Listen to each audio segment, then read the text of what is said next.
Hey y'all, today we're going to be making Copycat Arby's roast beef sandwiches. So everybody has their own guilty pleasure when it comes to fast food. Well, Arby's roast beef is mine. So when I found this recipe, I had to make it, and of course I had to share it with y'all. So what you're going to need to do is take a can of beef broth, or if you have bouillon, mix your bouillon with water, the equivalent of about a can, okay?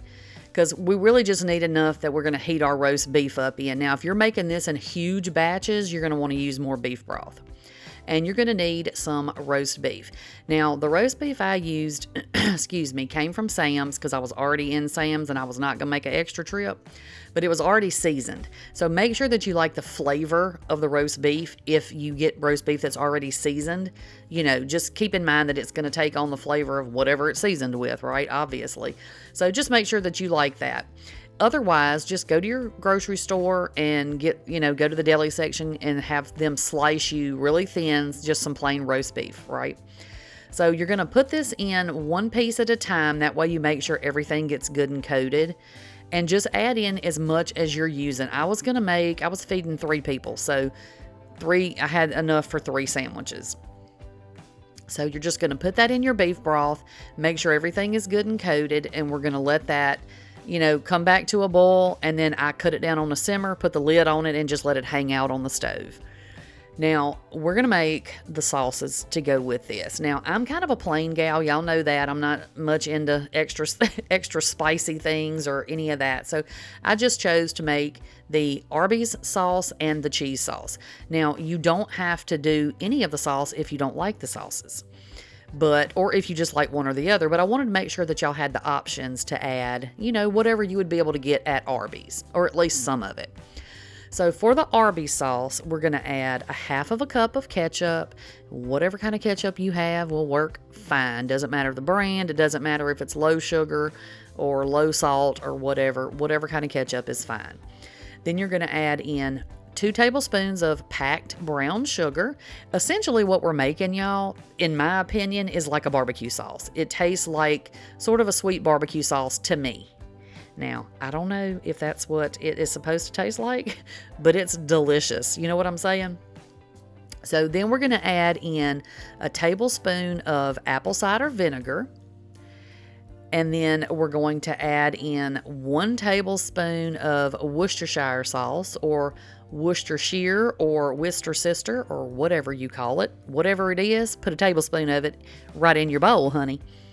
Then we're going to add in a half a teaspoon of onion powder and a half a teaspoon of garlic powder. Then we're just going to mix this up really, really good, and then we're just going to set it over to the side until we're ready to put our sandwiches together. Now, like I said, in my opinion, this tastes like a really good barbecue sauce to me. So you really could triple, quadruple, whatever this recipe and make you some good old homemade barbecue sauce, in my humble opinion. You know what I'm saying? So once we get that sauce made, set it over to the side because we need to work on our cheese sauce. So for your cheese sauce, you're going to need to put a tablespoon of butter in a pan, and we're going to let that get good and melted, because guess what we're going to make? A roux, of course, because what good cheese sauce doesn't start with a roux? You know what I'm saying? So tablespoon of butter, let it melt, add you in a tablespoon of flour. Mix it up real, real good, and then just whisk it around for about another minute or so, just to make sure that we get that raw flour cooked out of there. Then we're going to add in 1 cup of milk. Now, I have 2% milk. If you have whole milk, whatever kind of milk you have will be fine. So you're going to whisk that around, and we're going to let it start to thicken up a little bit. Now, I add my milk about half, and then, mix it and then add the other half. But we just want to let it cook for a couple of minutes and let it thicken up, okay?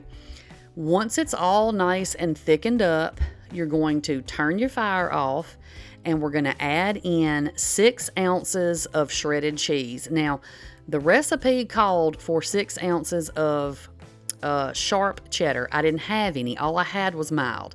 So that's what I'm using. And you see I'm not measuring, but 6 ounces is what it calls for. I added in there what looked like 6 ounces to me. Y'all know I don't always measure stuff. So go ahead and just mix that up until your cheese is good and melted. Now, because I used a mild cheddar cheese, I felt like when I tasted it, it needed a little bit of something extra. So I just added in a little bit of salt and pepper. Just taste it after your cheese melts in there. And if you feel like it needs a little seasoning, you could add whatever. You know what I'm saying? I tried to stick to what the recipe was, though. You know what I'm saying? Now, I might would have just made this, add some Tony's or whatever, but because I was trying to stick to the Arby's recipe, I stuck to what they had, okay? So now all we need to do is put our sandwiches together. Now, I looked for the onion buns, and they didn't have any at my store. So, also, ideally, you would toast these buns, but before I even started cooking this, I was already hungry, so I didn't want to take the extra time to toast my buns on this particular day. But toast your buns and it'll be really good, y'all. So what you're going to want to do is take a pile of that meat that you let soak and shake off as much of the liquid as you can, because you don't want your bun to get wet. Who wants soggy buns? You know what I'm saying? But then you're going to pile on just as much of that roast beef as you want. Because sometimes at Arby's you get a whole bunch of beef and sometimes you don't get hardly any. Well, guess what? When you make it at home, you can put whatever you want to on your sandwich. That's the best part of making it at home, right? So once we get our beef on there, I'm going to add on a little bit of that Arby's sauce. And again, you can add on as little or as much as you want. Or if you don't want the Arby's sauce, don't put it on there. It don't make any difference. Then we're going to add a couple of little spoonfuls of the cheese just right over the top. Again, however much you want, or if you don't want it, don't put it on there. But you have options, right? So that's all there is to this, y'all. I didn't even realize how easy it was going to be to make these darn things. And I tried to find the Arby's curly fries at Walmart because, they do sell them, the Arby's brand curly fries. But, of course, my store didn't have them. So we just bought some seasoned fries, and that's what we had with it. But this is it, y'all. Get that Arby's craving late at night, you can make that right at home. But that's it for me today, y'all. I will pop y'all another video over here, and I will catch y'all on the next one. Bye, y'all.